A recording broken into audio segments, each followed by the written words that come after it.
A paz do Senhor, meus irmãos, vamos aqui para a nossa aula de número 122. Hoje vamos falar sobre as epístolas de João e vamos aqui falar de maneira geral sobre epístolas de João. Depois vamos falar sobre a primeira epístola. Na próxima aula, a gente fala sobre a segunda e a terceira epístolas de João. Então vamos aqui para o pano de fundo das epístolas de João. Essas três cartas foram escritas pelo apóstolo João, que também escreveu o quarto evangelho e o Apocalipse. Primeira de João começa resumindo o que era desde o princípio, o que ouvimos, o que vimos com os nossos olhos, o que temos contemplado e as nossas mãos tocaram da palavra da vida. Primeira de João, capítulo 1, versículo 1. Como alicerce para a sua aplicação da verdade.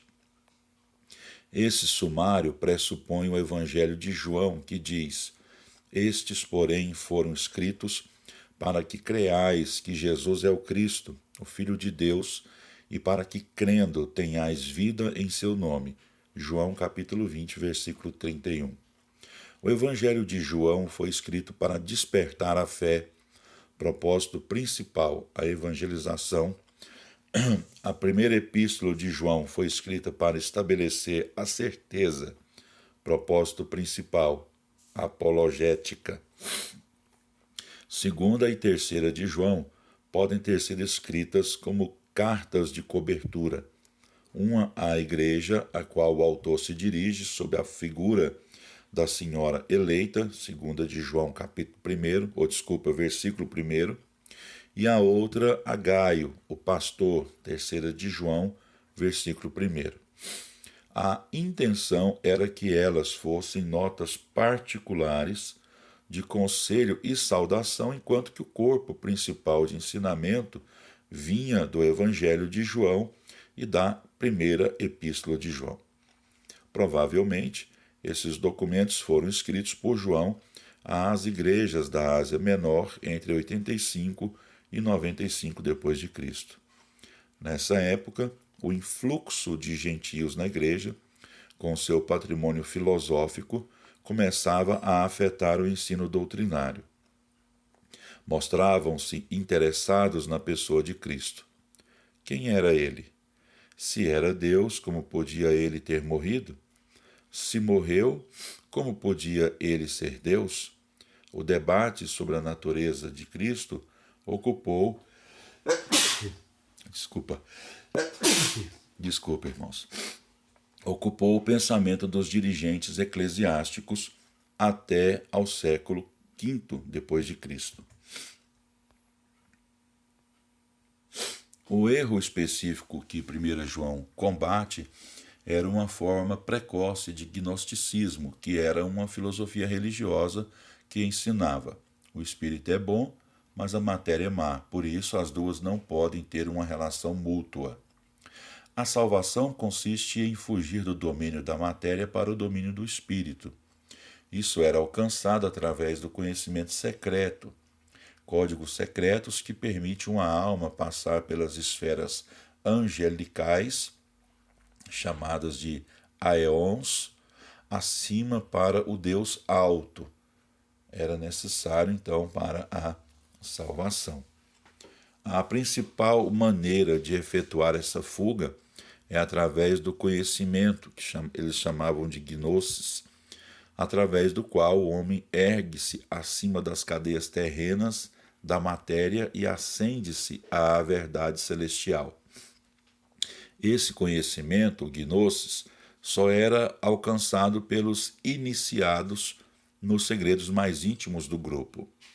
O ensino dos gnósticos visava formar um culto não organizado, mais harmonioso, ligado por ritos e pensamentos comuns, mais do que por oficiantes e sociedades.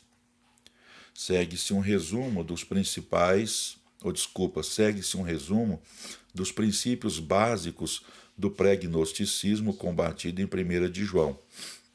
Eles negavam a encarnação de Cristo, negavam a centralidade de Cristo na salvação, faltava-lhes um estilo de vida cristão apropriado e enfatizavam o conhecimento, muitas vezes secreto. Além disso, eram exclusivistas. O conflito do gnosticismo com o cristianismo girava em torno da pessoa de Cristo. Os gnósticos perguntavam: como podia o espírito puro, chamado Deus, estar relacionado com um corpo material? Segundo eles, uma união completa seria inconcebível. Por isso, eles propunham duas soluções. Cristo tinha apenas aparência humana. Isso foi chamado de docetismo. Vem da palavra dokel, que significa aparência. O docetismo negava a humanidade de Cristo, mas afirmava sua divindade. Para o cristianismo, o docetismo fazia do Jesus humano um mero fantasma, uma mera ilusão que parecia surgir perante o homem, mas que não tinha existência real. O Espírito de Cristo, Cristo Espírito, um dos muitos aeons ou níveis angélicos entre o Deus alto e a matéria má, passou a habitar no Jesus humano depois do batismo, deixando-o antes da sua morte na cruz. Essa teoria foi chamada de serintianismo. Para o cristianismo, o serintianismo transformaria a personalidade de Jesus numa contradição estranha. Nunca se saberia se quem falava e agia era o Jesus humano ou o Espírito Divino de Cristo. Desses dois grupos, os docetistas e os serintianistas, alguns eram ascéticos, ou seja, se o corpo quer, é mal. Outros eram antinomianistas, se o corpo o quer, dê. Então vamos aqui para a próxima página. A heresia que João combatia era um pré-gnosticismo docético, ou seja, esse pessoal, os docéticos, negavam a humanidade de Cristo, mas afirmavam sua divindade. João afirma que o Cristo que ele pregava era audível, visível e tangível, conforme ele cita lá em 1 de João, capítulo 1, versículo 1. Diz ele que quem nega o Pai e o Filho é anticristo, conforme ele dizia em 1 de João, capítulo 2, versículo 2, e declara que todo espírito que não confessa que Jesus Cristo veio em carne não é de Deus. 1 de João, capítulo 4, versículos 2 e 3. Segunda e terceira de João discutem o mesmo problema do ponto de vista da política e disciplina eclesiástica. 1 de João diz que os aderentes da falsa doutrina saíram de nós, mas não eram de nós, porque se fossem de nós ficariam conosco, conforme citado aqui em 1 de João 2,19. Houve um cisma em algumas igrejas, onde os partidários do erro se retiraram para formar o seu próprio grupo. Alguns desses, porém, tinham se transformado em ensinadores ambulantes, que procuravam penetrar nas igrejas mais pequenas, imaturas e fracas. 2 de João contém advertências contra eles. 2 de João, versículo 7. Porque já muitos enganadores entraram no mundo, os quais não confessam que Jesus Cristo veio em carne. 2 de João, versículos 10 e 11. Porque quem o saúda tem parte nas suas más obras. A igreja é avisada para que não acolha nenhum desses falsos mestres. 3 de João permite-nos contemplar um ou dois quadros da vida da igreja naquele período.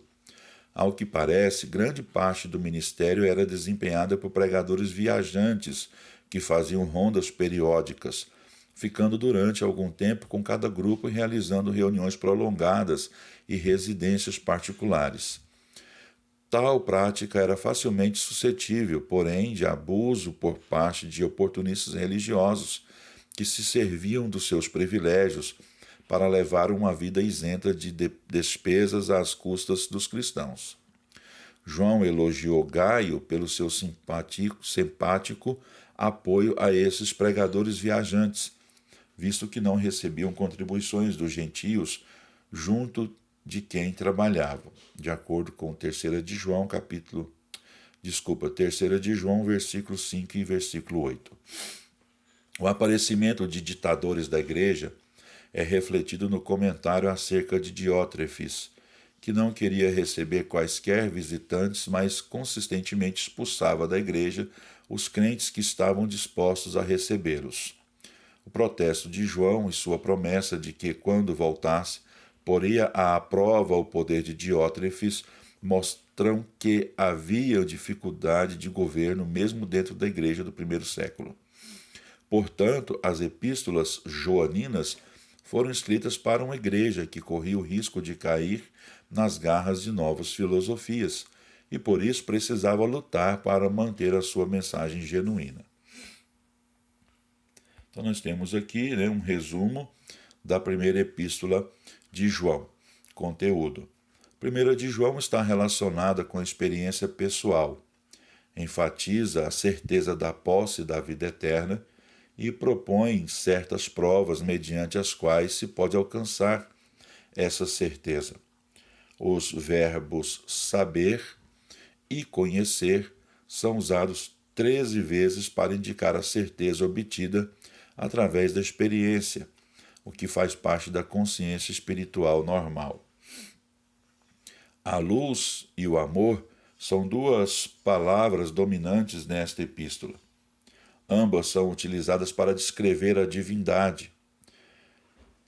E o desenvolvimento desses dois temas abrange uma parte predominante da epístola. Então nós temos aqui um resumo da primeira epístola de João nesse esboço. Então aqui a gente tem o tema, que é a certeza da vida eterna, a introdução, que vai do capítulo 1, do versículo 1 até o 4, que fala sobre a manifestação histórica da vida, a manifestação histórica da pessoa de Jesus. Nós temos do capítulo 1, versículo 5 até o capítulo 2, versículo 29, a certeza obtida pelo caminhar na luz. Do capítulo 3, versículo 1 até o capítulo 4, versículo 21, a certeza obtida pela permanência no amor. Capítulo 5 até o versículo 12, a certeza mediante o exercício da fé. E a conclusão, que são os resultados, ou as resultantes certezas da vida. Capítulo 5, versículo 13 até o 21. Onde aqui nessa conclusão, João fala sobre a realidade da vida eterna, que Deus ouve suas orações, que a proteção de Deus previne a continuação do pecado. João fala sobre o fato de nós sermos possessão de Deus, que Jesus Cristo veio para dar a vida eterna, e existe ali um versículo final, que é o versículo 21, que é uma advertência contra a idolatria. Então, que Deus abençoe cada um dos irmãos.